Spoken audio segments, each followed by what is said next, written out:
Yan. Oh.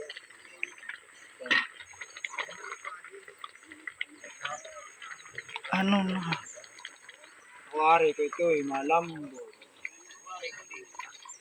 Yan ang wala siyang lahok. Dapat ay may lahok na ni eh.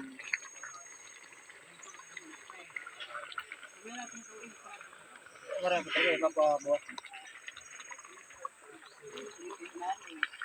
Ay, ganun naman sa atin ko ah. Yung pala isa gata niluluto. Gawa naman ng papa ay sako. So yan. Matamis. May kahit ng buwan. Makuha naman talaga. Maiging kainin. Kapis. Sa road, Lalo na pag royal at maasim-asim pag komo.